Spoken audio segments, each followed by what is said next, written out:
Monsieur Bourgoin. Bonjour, monsieur le commissaire, je suis ravie de vous revoir. Asseyez-vous. Ah oui, il est là, le commissaire. Donc asseyez-vous, moi je vais me mettre debout, je vais me mettre à côté. Voilà. Alors, comme vous l'avez compris, le temps est extrêmement court. Je vais donc demander une première intervention de 5 minutes à chacun. Je vous propose de commencer par le niveau international pour descendre, si j'ose dire, ensuite au niveau communautaire, puis au niveau national. Et à tout seigneur, tout honneur, monsieur le professeur Chevalier, si vous voulez bien, pour 5 minutes. Bonjour à tous. Je vais commencer par un chiffre inquiétant.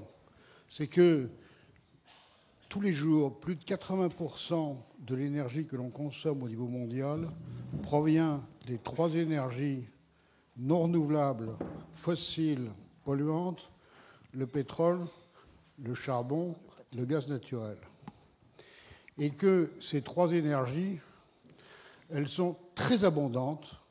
La théorie du peak oil, c'est du passé. On ne craint plus du tout un épuisement de la ressource pétrolière.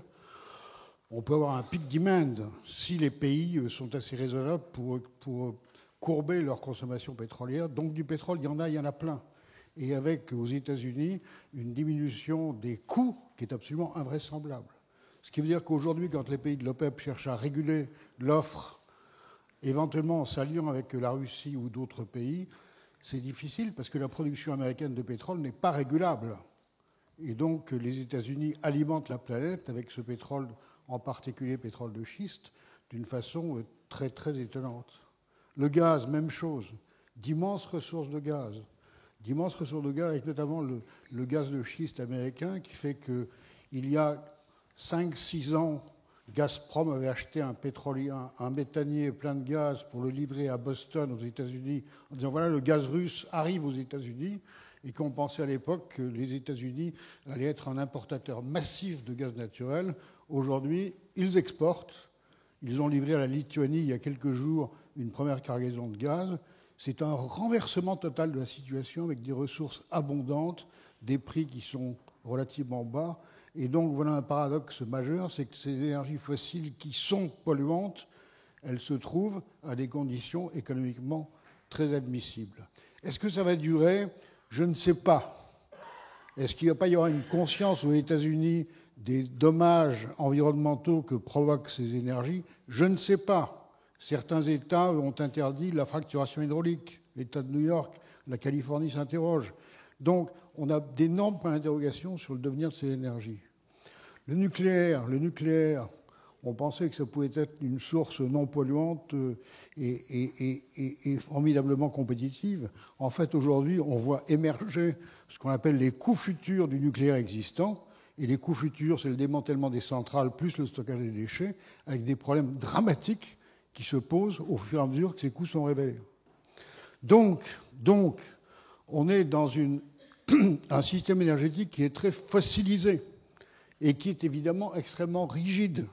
Derrière les chiffres que je vous dis, il y a 1,5 milliard de véhicules automobiles, il y a des tuyaux, des raffineries, des stations-service, etc. Ça ne se change pas rapidement. Alors comment peut-on résoudre ce problème d'inventer un nouveau système qui empêche le réchauffement climatique inadmissible ? C'est, à mon avis, le point majeur, ça a déjà été dit, c'est la prise de conscience internationale des dégâts du réchauffement climatique. Vous avez fait une distinction entre connaissance, prise de conscience. J'en introduis une troisième qui est, après la prise de conscience, il faut l'action. Action, c'est agir. Et ça, agir, c'est non seulement le fait des États qui font plus ou moins ce qu'ils peuvent en tenant compte des rigidités locales, mais c'est le fait des ONG, c'est le fait des entreprises, c'est le fait des citoyens. Et là-dessus, je crois beaucoup à l'expérimentation. Nous sommes à un moment où il y a plein d'inconnus, il y a plein d'incertitudes. Il faut expérimenter et il faut ensuite comparer. Pourquoi ne pas faire ici ce qui réussit ailleurs ? Donc on est à un moment où cette expérimentation me paraît tout à fait fondamentale et je dirais en terminant que c'est bien l'action de chacun derrière cette prise de conscience qui peut-être nous permettre de changer et de réussir la transition énergétique. Merci, monsieur le professeur. Si on vous comprend bien, si on vous a bien entendu, en réalité, ce qui est aussi en cause, c'est notre système de prix. Si nous avions des prix qui reflétaient une vérité écologique minimale, la question ne se poserait pas, en réalité. Donc, derrière le changement et l'expérimentation, il y a aussi la question de l'internalisation des coûts externes autour de laquelle nous tournons depuis 25 ans. La solution qui pourrait être apportée à cette question est peut-être aussi une partie de la solution globale. Je vais passer la parole à Robert Bell. Robert, sur cette thématique, à la fois au niveau économique, au niveau industriel et au niveau technique, puisque je crois savoir que vous avez beaucoup travaillé sur des solutions alternatives, que nous avons travaillé un peu ensemble, donc peut-être nous en dire un mot. Merci Corinne, merci pour Myriam pour m'inviter. Now I'll speak in English. No problem. I have good news about Trump. The good news is that investors in renewable energy had already written off any influence of Trump before his announcement in June to withdraw the U.S. from COP21. You can see that immediately by taking the stock of Vestas Wind Systems, which is the world's preeminent wind turbine manufacturer. It's a pure play and with services in the wind turbine industry. It had done very well in the course of the year. Everyone expected Hillary Clinton would win. Trump's surprise win, unfortunately, caused the stock to crash 18% the day after the election and dropped another 5% for a grand total of a 23% loss by the time Trump became president. Then, as Trump lurched from one self-inflicted stupidity to another, the stock of Vestas kept going up. So by the time he pulled the U.S. out on June 1st of the COP21 agreement, Vestas was selling for 9% above what it had been when he took office. No, I'm sorry, when he, just before he took office, 9% above. Okay, so that's the good news. Now I have bad news about the energy transformation. There's no real evidence that it's taking place. 2 years ago, on this same stage, in the same place, I laid out something that I called, at the time, the doom ratio. Subsequently, in an article in Le Monde, called it the hope-doom ratio, the ratio espoir-deluge. There's no word in French for doom, but there is the word deluge, the thing that's happening to Houston, the oil capital of the United States at the moment. The hope-doom ratio, hope is total investment worldwide in renewable energy. Doom, deluge, is total investment worldwide in fossil fuels. It was 1 to 4, 0.25% in 0.25 in 2 years ago, based on 2013 data. I just recomputed the same thing using exactly the same system, exactly the same sources. It's 0.23%. So it's about the same, or you could even say, if you believed in that refined data, that it's even slightly worse. That is what is called a lagging indicator. There are leading indicators that indicate that, oh, we're getting out of fossil fuel. There is the gigafactory of Elon Musk, and there are apparently 5 more being built around the world.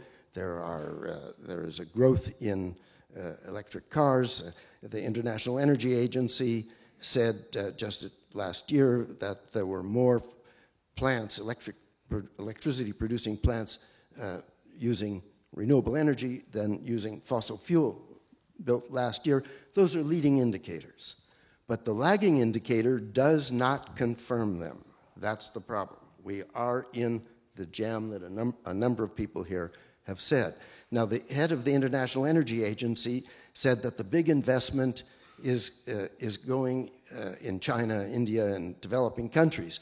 If we are counting on them to solve the global warming problem, spend all your money on champagne right now, because they are building more coal-fired plants and plan to build them. They are as bad as Trump, but without the excuse of being stupid. Okay. So then we could get the money maybe from the big oil companies, the oil majors.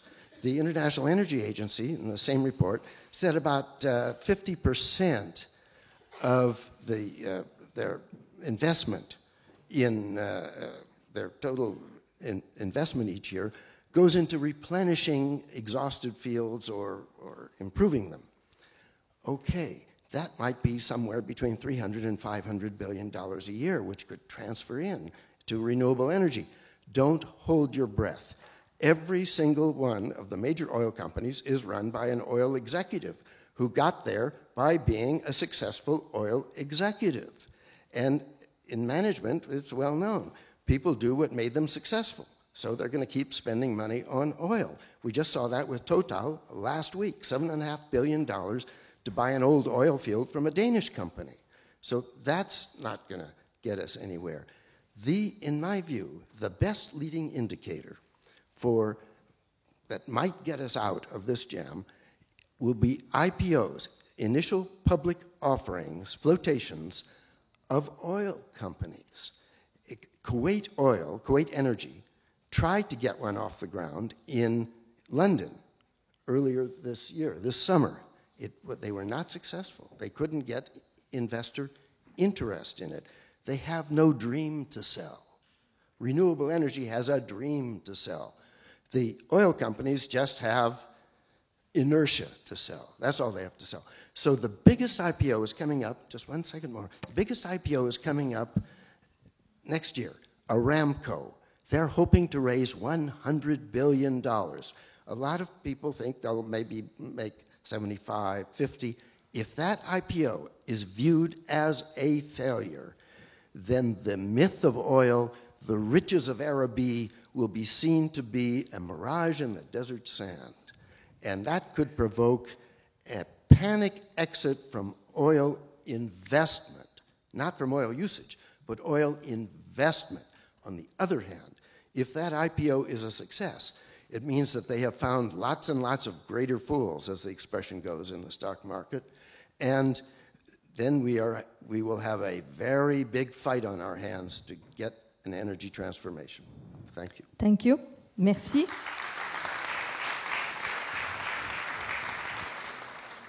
Il est tout à fait clair que la question... D'abord, merci pour la bonne nouvelle, parce qu'elles sont quand même assez rares.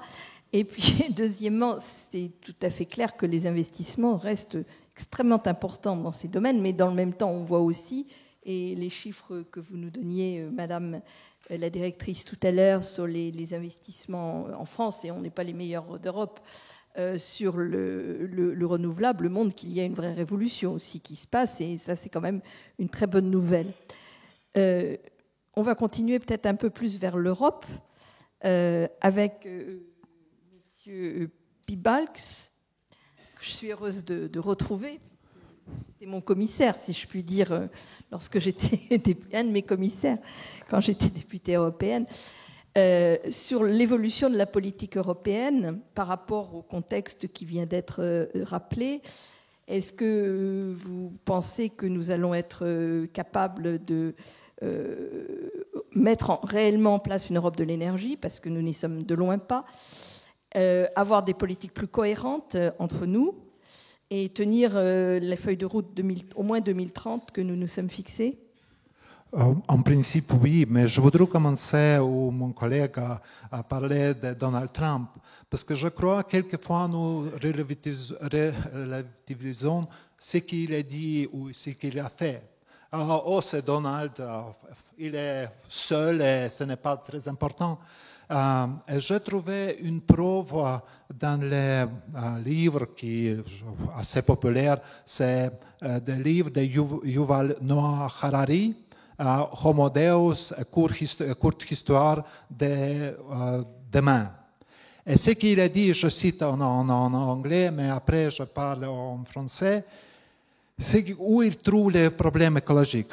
Too many politicians and voters believe that as long as the economy grows, scientists and engineers could always save us from doomsday.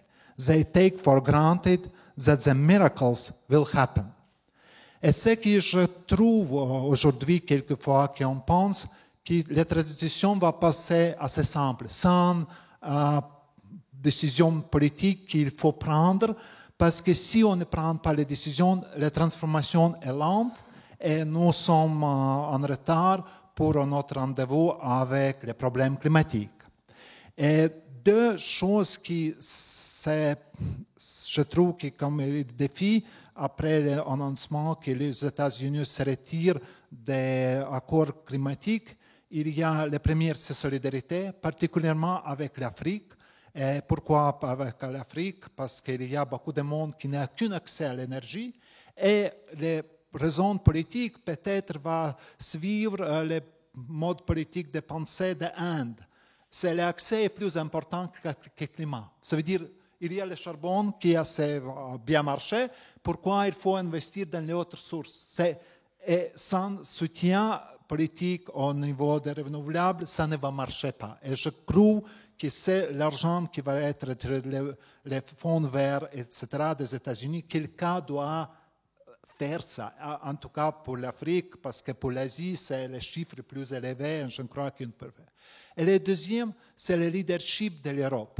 Avec les programmes 20-20-20 qui passaient très bien au Parlement et aux pays membres grâce à immense soutien de France. Aujourd'hui, c'est plus calme. Les chiffres sont bien ambitieux, 40, 30, 27, mais il y a trois problèmes que je voudrais juste dire qui m'inquiètent beaucoup. Le premier, c'est pas beaucoup d'intérêt pour l'efficacité énergétique. Là, il y a les pays membres très réticents à prendre aucune ambition. Mais si on ne prend pas l'ambition au niveau des bâtiments, ça ne va jamais passer quelque chose dans le marché. Le deuxième, c'est pour l'infrastructure pour les voitures électriques.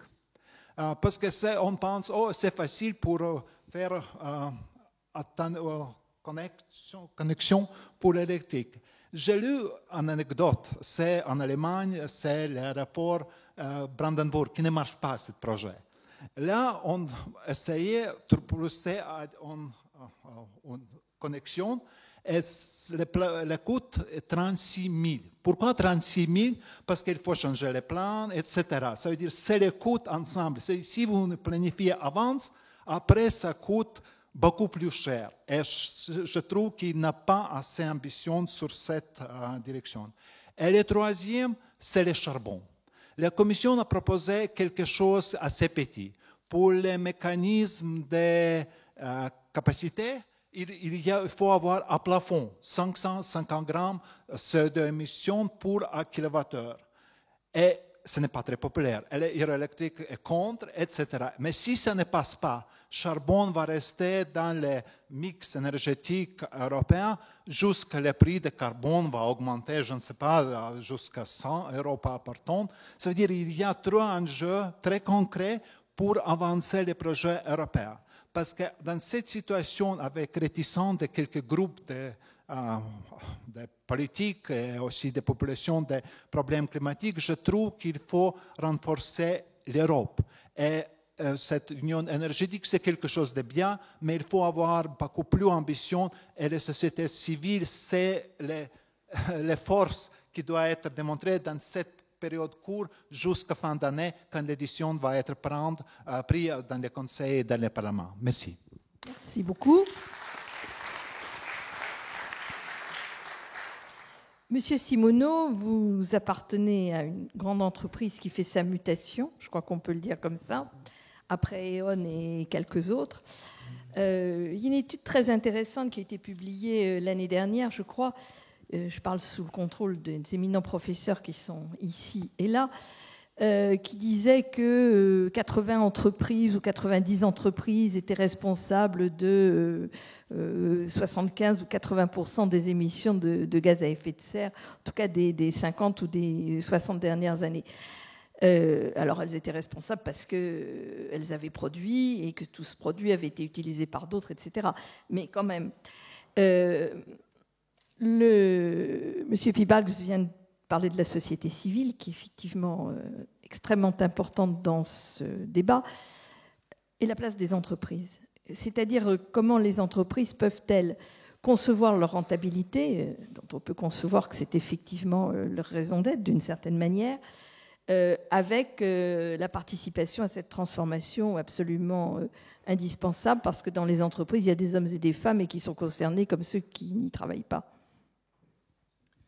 Merci beaucoup, Madame la Ministre, et c'est un plaisir pour moi de venir pour la 4e année. Merci, Myriam, de m'inviter chaque fois. Beaucoup de plaisir à être parmi vous. Effectivement, Engie est un acteur mondial et ça permet d'avoir une vision de ce contexte mondial, européen et national. Et je voulais aujourd'hui saisir l'opportunité qui m'est offerte pour vous dire un peu comment nous voyons, après 1 an et demi, presque 2 ans, après la signature de l'accord de Paris le 12 décembre 2015, la situation internationale, européenne et nationale. D'abord, rappelez que le 12 décembre, il y a eu 196 pays qui ont signé cet accord. C'était inédit. Seuls la Syrie et le Venezuela, on comprend pourquoi, n'ont pas signé. Et puis nous avons eu le 4 novembre 2016 la ratification par 147 pays, représentant 85% des émissions de gaz à effet de serre, qui fait que l'accord a pu entrer en vigueur. Et au moment où les Américains, par la voix de Donald Trump, ont décidé de se retirer le 1er juin, on avait donc cette situation où déjà plus de 85% des pays émettant des gaz à effet de serre étaient entrés dans l'accord. Donc ce que je voulais dire aujourd'hui, c'est simplement que si on regarde la situation, on peut dire qu'il y a des éléments négatifs, c'est clair.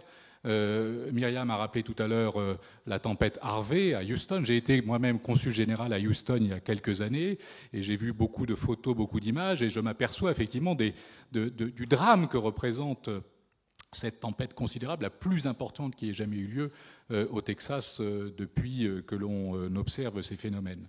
Mais chacun d'entre nous, je suis certain, pendant ses vacances, pendant ses séjours ici ou là, a pu constater cet effet. Moi, j'avais la chance d'être en Toscane, par exemple. La forêt toscane est brune aujourd'hui. Elle a brûlé littéralement pendant l'été. C'est la première fois que j'ai vu ça depuis des années que je vais dans cette région. La deuxième mauvaise nouvelle, évidemment, c'est que le président Trump, le 1er juin, a donc décidé de se retirer de l'accord de Paris. C'est une très mauvaise nouvelle, c'est certain. En même temps, comme dirait le président de la République, je crois qu'il faut relativiser ce retrait, cette décision de Donald Trump. D'abord parce que ça va prendre plusieurs années. L'accord prévoit qu'il faut 3 ans après l'entrée en vigueur, donc novembre 2016, ça fait novembre 2019, plus 1 année de procédure américaine, donc ça veut dire pas avant novembre 2020. Vous me direz, c'est juste avant que Trump s'en aille, mais en tout cas... On l'espère tous, je crois. Voilà, ça se joue à quelques jours, mais en tout cas, ça veut dire que d'ici là, il peut se passer beaucoup de choses, et que par ailleurs, les acteurs, et notamment les entreprises, les villes, les États américains, qui sont engagés, vont continuer à travailler dans ce sens, donc il faut relativiser cette décision. J'ajouterai une troisième nouvelle un peu négative, c'est que certains acteurs internationaux qui étaient très engagés, par exemple le Brésil ou l'Afrique du Sud, ont aujourd'hui d'autres problèmes. Le Brésil, on voit bien la situation politique exécrable, et puis l'Afrique du Sud aussi, une situation politique instable qui fait que ces 2 pays qui étaient des moteurs sont aujourd'hui beaucoup moins engagés. Mais en positif, je dirais qu'il y a de très bonnes nouvelles. D'abord, effectivement, la mobilisation de la collectivité dans son ensemble, de la société civile, que ce soit les entreprises, petites ou grandes, que ce soit, encore une fois, les collectivités territoriales, les villes, que ce soit les ONG, que ce soit l'opinion publique en général. Je crois qu'il y a une mobilisation qui reste très forte et qu'il faut évidemment entretenir. La deuxième bonne nouvelle au plan international, c'est que des pays, en revanche, sont très engagés aujourd'hui. L'Inde, par exemple, en créant l'Alliance solaire internationale, que Engie soutient avec Terawatt Initiative, est un pays très moteur aujourd'hui pour le développement du solaire à l'échelle internationale, pas seulement en Inde, évidemment. D'autres régions du monde, je pense à l'Afrique, et je salue la présence de la ministre de Côte d'Ivoire, il y a effectivement au Sénégal, en Côte d'Ivoire, en Guinée, des responsables politiques qui sont très engagés sur le solaire, sur l'éolien, et nous accompagnons ces mouvements. Je pense aussi aux pays du Golfe. On a parlé de l'Arabie saoudite, alors on peut évidemment dire beaucoup de choses sur l'Arabie saoudite, mais j'ai été frappé dans la période récente par la volonté des Saoudiens de développer 10 gigawatts de solaire. Et ça, c'est une décision importante. Et de même que les Émirats arabes unis, le Qatar et d'autres pays du Golfe sont très engagés sur le solaire aujourd'hui. Au plan européen, j'en termine rapidement. Je pense effectivement qu'on peut faire des progrès. Monsieur le commissaire a raison. Et moi, je dirais qu'il y a deux bonnes nouvelles. Il y a d'abord un paquet d'été en discussion où on parle d'efficacité énergétique, et notamment dans le secteur des bâtiments. Et puis, je pense qu'il y a une possibilité de nouveau leadership au niveau européen. Chacun attend avec beaucoup d'intérêt les propositions que le président de la République pourra faire après les élections allemandes. On ne veut pas perturber ce qui va se passer en Allemagne le 24 septembre, mais je sens bien dans les commentaires qui sont faits que l'arrivée d'Emmanuel Macron, qui était un candidat pro-européen, très engagé, et son alliance avec non seulement Mme Merkel, mais d'autres leaders européens, peut apporter, là aussi au niveau européen, des idées nouvelles, et nous le verrons rapidement. Enfin, j'en termine au plan national. Je crois que la nomination de Nicolas Hulot, le plan climat qu'il a proposé, sa nomination effectivement de ministre de la Transition écologique et solidaire, et puis surtout sa formidable directrice de cabinet que je salue, Michel Papalardo, font qu'on a beaucoup d'espoir là aussi au niveau national pour que la France reste un pays leader et engagé dans ce mouvement. Donc en conclusion, si on prend le contexte tel qu'on le voit depuis une multinationale qui a sa part de responsabilité effectivement, mais qui a pris des décisions importantes sur le charbon, sur le nucléaire, sur beaucoup de sujets, eh bien on voit qu'il ne faut pas désespérer de cet accord de Paris et que nous avons quand même d'assez bonnes orientations au niveau international, européen et national. Je vous remercie. Merci beaucoup. Voilà. Merci pour ce jugement, je dirais, équilibré. D'une certaine manière, certains ont considéré, j'en fais partie, que la position du président Trump avait été une forme d'électrochoc pour beaucoup de gens. D'abord, certains pays et beaucoup de gens qui se sont dit que ce n'était pas possible qu'on mette ainsi en péril leur vie et surtout celle de leurs enfants à venir, parce qu'on est tous parents ou grands-parents selon nos âges, et inquiets sur le monde dans lequel nos enfants vont vivre. Et, bon, c'est une autre de mes casquettes, mais le fait de défendre des droits et des devoirs de l'humanité précisément en disant qu'on ne peut pas faire n'importe quoi, parce que ce n'est pas tolérable et qu'on ne peut pas mettre en péril la vie des autres. Quand je dis des autres, c'est à grande échelle. Je pense que c'est une réaction humaine basique qu'énormément de gens ont eue et qui, de manière assez paradoxale, pourrait transformer en positif, au niveau international, la position très négative de Donald Trump. Je vais passer maintenant la parole à M. Bourrouman pour nous donner également son point de vue sur l'évolution des choses et peut-être en insistant sur les aspects économiques, strictement économiques du sujet, mais d'autres si vous le souhaitez. Merci beaucoup. Donc, au niveau international, il nous reste, on va dire, à peu près 5 ans pour agir si on veut limiter le réchauffement climatique à 2 degrés. Là, on est plutôt sur une contribution d'une hausse à peu près de 3,5, au pire des cas 4 degrés, ce qui est extrêmement élevé. Et paradoxalement, on voit qu'il y a une subvention aux énergies fossiles d'environ 5 000 milliards de dollars par an. Donc d'un côté, il faudrait ne pas utiliser 3/4 des ressources fossiles qu'on a sous terre, et de l'autre côté, on les subventionne massivement, ce qui va évidemment accélérer le réchauffement climatique. Donc pour ça, il faudrait une tarification internationale du carbone.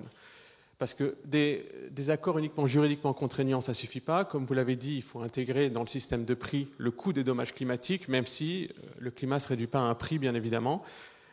Ça, c'est au niveau international. Au niveau européen, on est face à un autre paradoxe, qui est qu'on a libéralisé le marché. Alors, M. Piebalgs était commissaire en 2004.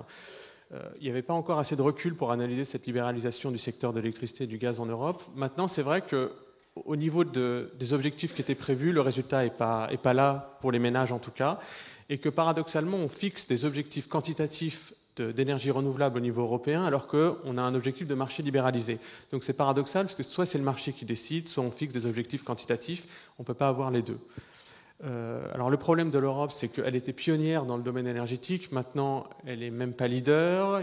L'Europe est un peu au milieu du gué, puisqu'il y a j'ai pas envie de dire un triple échec, mais enfin bon, il y a un fiasco en termes de sécurité d'approvisionnement électrique, il y a des difficultés en termes de décarbonation quand on regarde notamment ce qui se passe en Allemagne, et en termes de compétitivité par rapport à la zone Amérique du Nord, on n'est pas au niveau.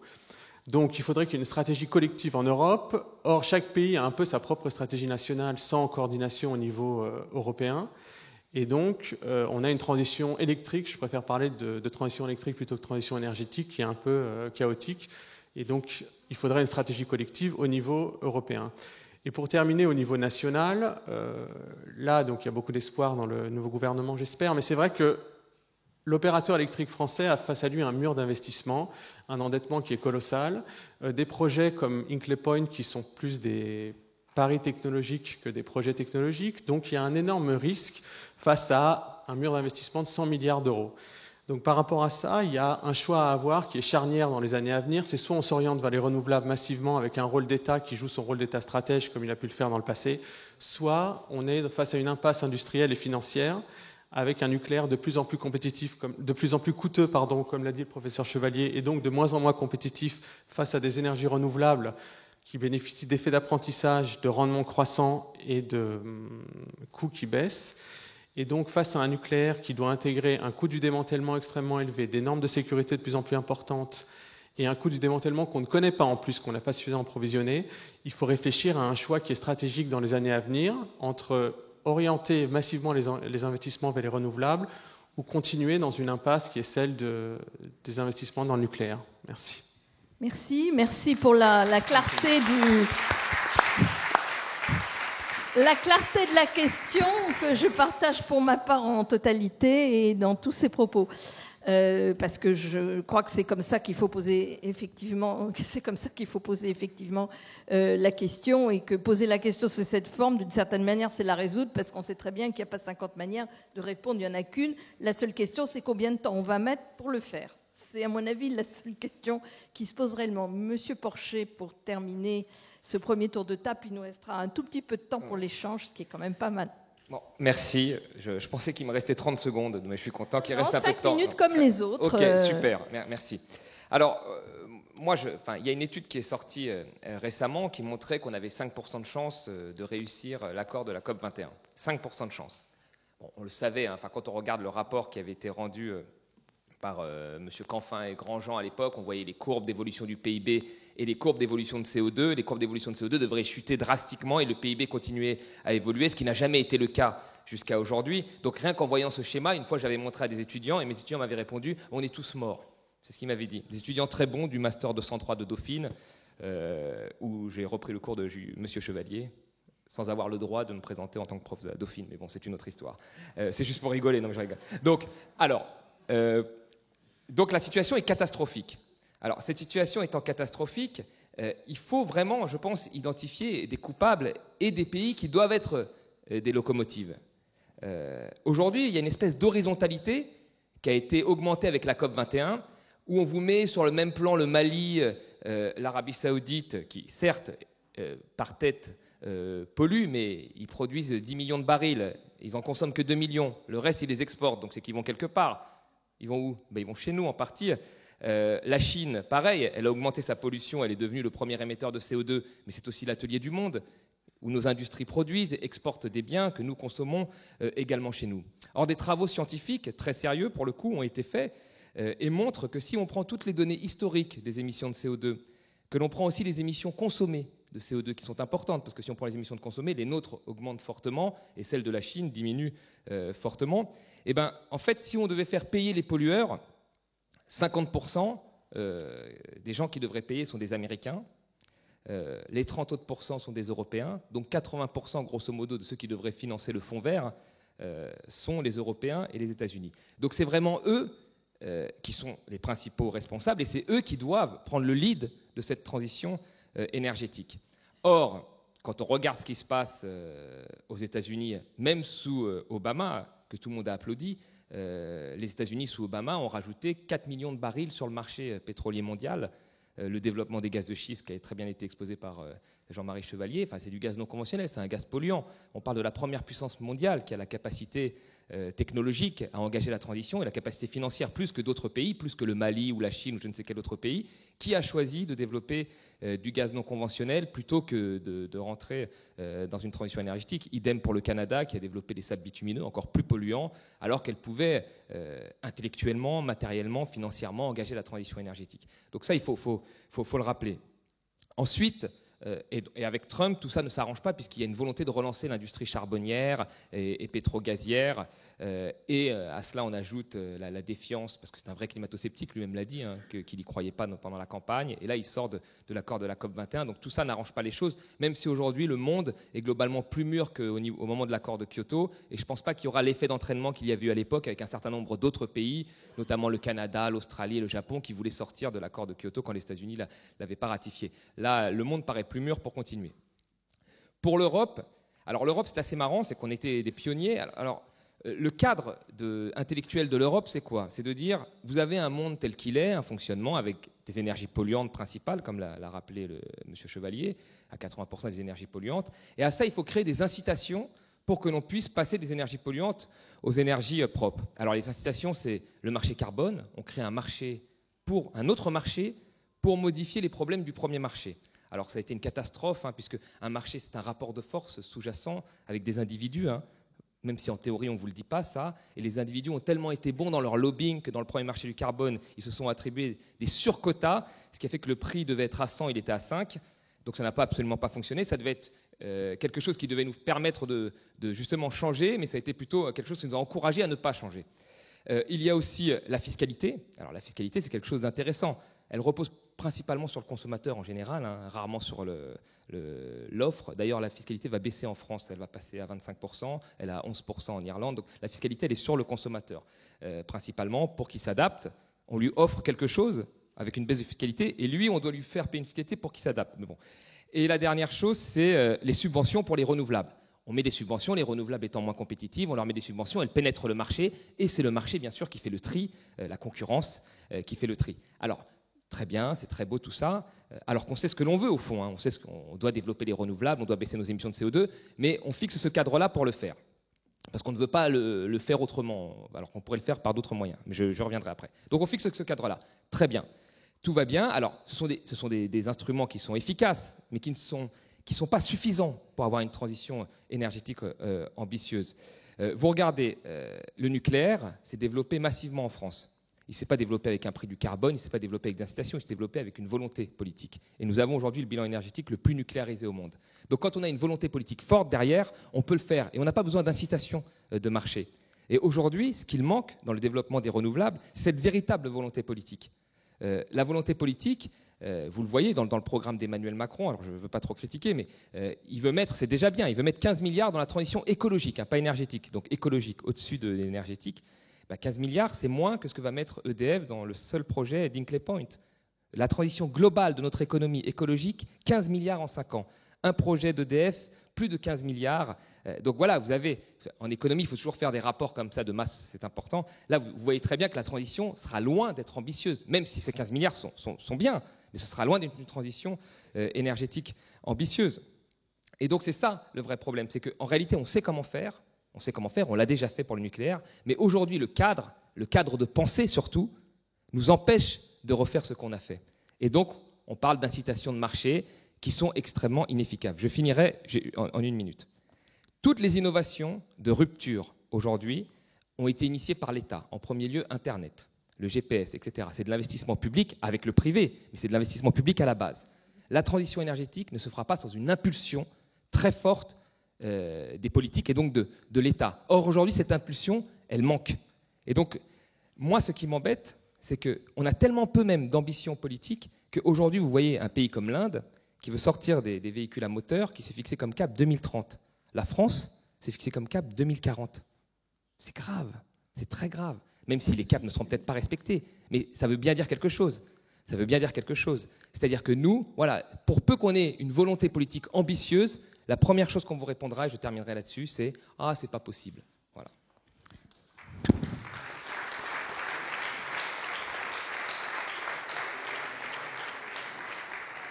Nous savons avec notre présidente Myriam que rien n'est impossible. Bon, donc si on veut, on peut. Il nous reste un petit quart d'heure. Je voudrais vous poser une question globale et puis que vous répondiez entre vous, qui est la suivante. On voit bien les difficultés auxquelles se heurtent les États. Thomas vient de rappeler les difficultés pour nous, les Français. Aux États-Unis, c'est pas terrible non plus, c'est le moins qu'on puisse dire. Et il y en a d'autres où c'est très difficile.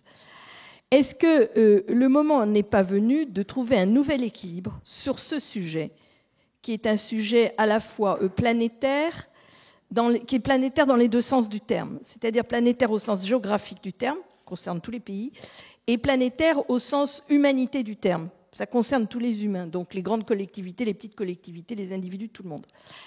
Est-ce que le moment n'est pas venu de trouver pour ce sujet un type de rapport différent entre les États et la société civile lato sensu, c'est-à-dire incluant les entreprises et incluant les collectivités territoriales qui ont leur propre politique et dont on sait qu'elles jouent un rôle important, on va en parler au cours de ces 2 jours, et bien entendu avec les individus. Autrement dit, si les entreprises trouvent leur intérêt, leur rentabilité à développer ces nouveaux secteurs et avoir d'autres types de business models, si les particuliers trouvent un intérêt à alléger quelque part leurs dépenses, parce qu'il y a un investissement au départ, mais ensuite il y a une récupération.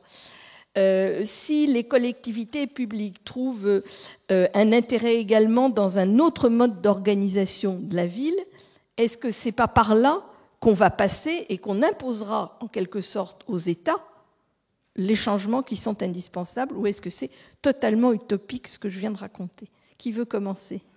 Monsieur le professeur, puis Robert après. Oui, vous avez tout à fait raison, c'est une question majeure que vous posez. Et derrière la question que vous posez, c'est une transformation de la gouvernance de l'énergie. La gouvernance de l'énergie était d'habitude d'attribuer aux États. Et de plus en plus, le pouvoir des États est grignoté par les citoyens, par les ONG, par les entreprises, et par les entreprises, qu'elles soient très grandes comme Engie ou qu'elles soient toutes petites avec les start-up qui bouleversent. Il y a quand même une chose qui n'a pas été dite, hein, c'est que du point de vue économique, on a du côté des renouvelables une tendance inéluctable et irréversible à la baisse des coûts. Et quand je dis coûts, ce n'est pas uniquement le matériel, c'est l'entretien, la maintenance, l'engineering, la digitalisation. Bon. Et on n'a pas parlé du stockage.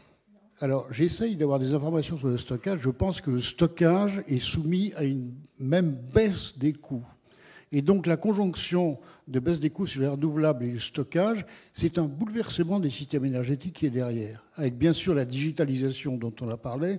Et ça, je crois que c'est un facteur qui va rendre à la fois, qui va accélérer cette modification de la gouvernance dont vous avez parlé et des rapports de force entre États et autres acteurs, et qui, d'autre part, va aller dans le sens d'un développement durable.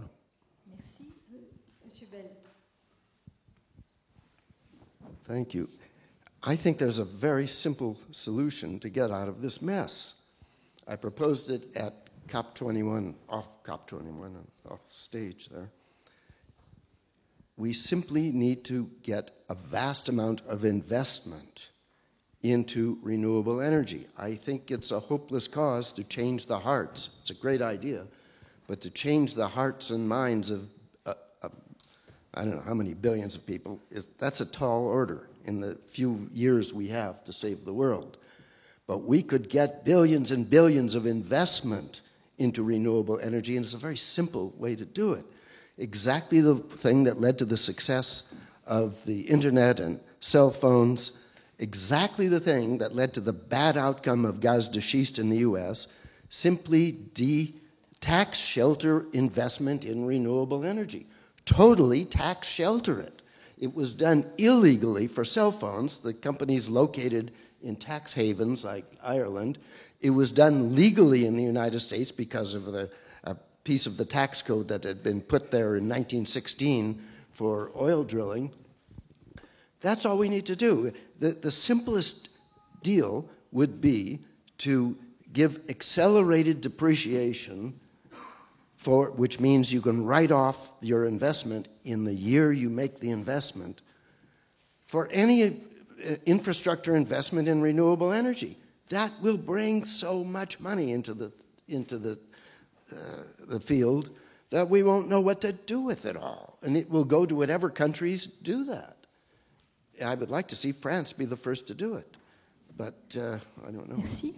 Oui. Merci. Merci. Pour répondre à votre question, moi, 2 remarques. La première, c'est que je pense que le succès de la COP 21, ça a été précisément le fait qu'on n'a pas laissé seulement la négociation au niveau des Nations Unies.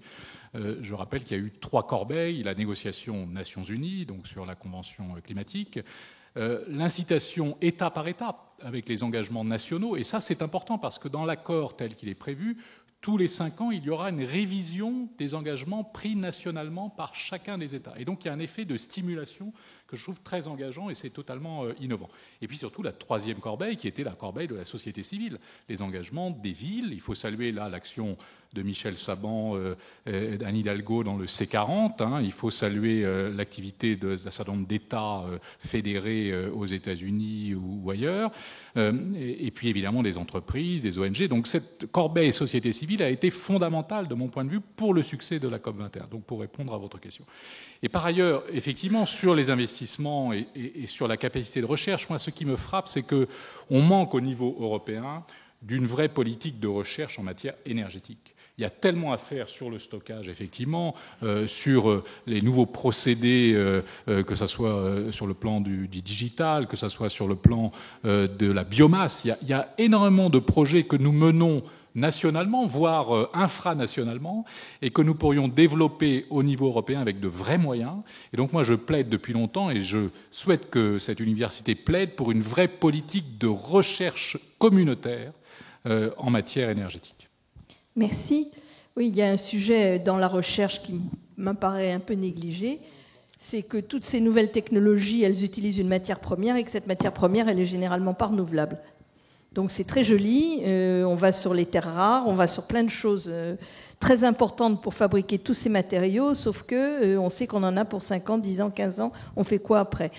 Donc le fait d'intégrer dans la recherche des procédés qui sont durables, c'est-à-dire soit de l'économie circulaire dès le départ, soit des produits qu'on est capable de reproduire de manière synthétique et avec des produits de base qu'on a en large disposition, me paraît aussi quelque chose de très important pour la durabilité au sens premier du terme. Oui, Madame la Ministre, pour répondre à votre question, je peux dire, parce que je suis actif dans la politique nationale, bien sûr, il y a une crise de confiance entre les politiques et les citoyens.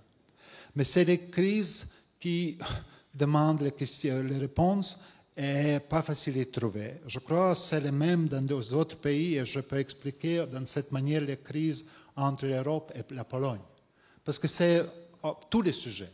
Et c'est impossible d'avoir des opinions différentes sur tous les sujets. Et je crois qu'il faut chercher et trouver une nouvelle méthode d'engagement dans l'époque de digitalisation entre les sociétés et les politiques. Parce que les vieux modèles étaient construits dans l'autre époque numérique et je trouve qu'il faut les trouver. Sinon, nous risquons, en tout cas en Europe, à découper l'Europe en petits morceaux et suivre les politiques nationales qui, en principe, c'est les politiques de l'époque 19e, 20e siècle. Ce n'est pas dans le 21e siècle.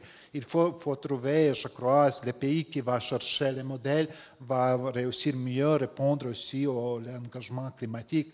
Mais personnellement, je ne sais pas les réponses. Je comprends seulement que pour engager les politiques, il faut utiliser Internet aujourd'hui. Parce que pour les réunions des partis où j'appartiens, personne ne vient, presque personne.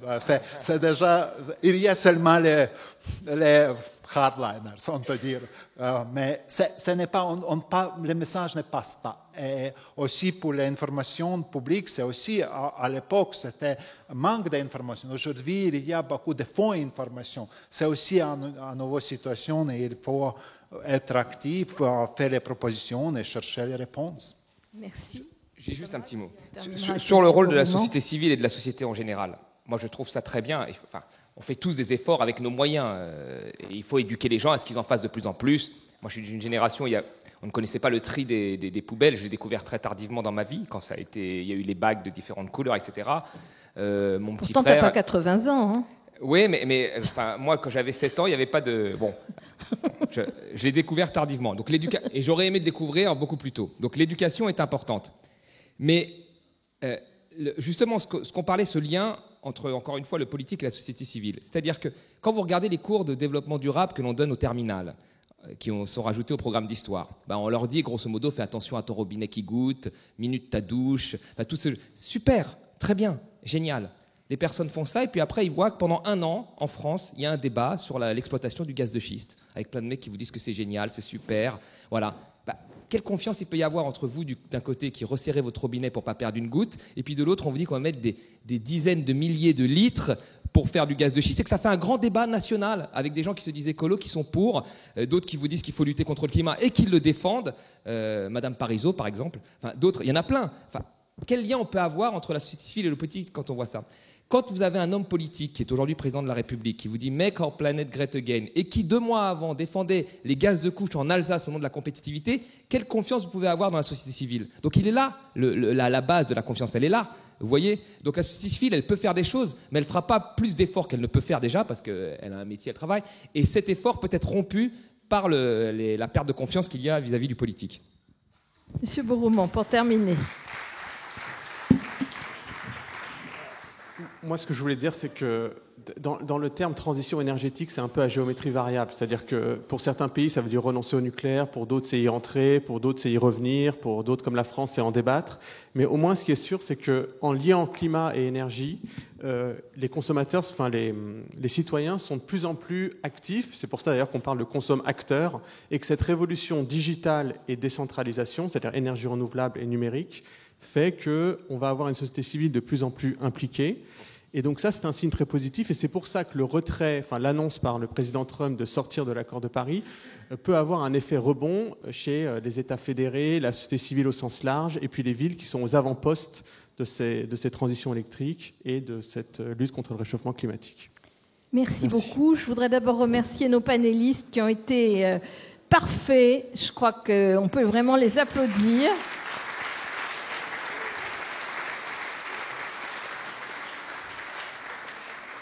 Je voudrais remercier Myriam Maestroni et la Fondation E5T parce que je dirais que c'est assez rare de pouvoir tenir dans les mains tous les termes d'un problème, c'est-à-dire d'aller depuis les questions, je dirais, éthiques fondamentales, presque philosophiques, parce qu'on les a abordées ce matin, jusqu'aux questions les plus techniques, et d'arriver à montrer que tout ceci se tient, qu'on ne peut pas séparer les sujets parce qu'il y a un continuum, sauf que c'est très rare d'avoir des enceintes où la qualité, merci messieurs, des intervenants le permet, et d'autre part, le type de questionnement qui est proposé permet précisément cette très grande ouverture d'esprit qui est la mère de toutes les solutions. Merci.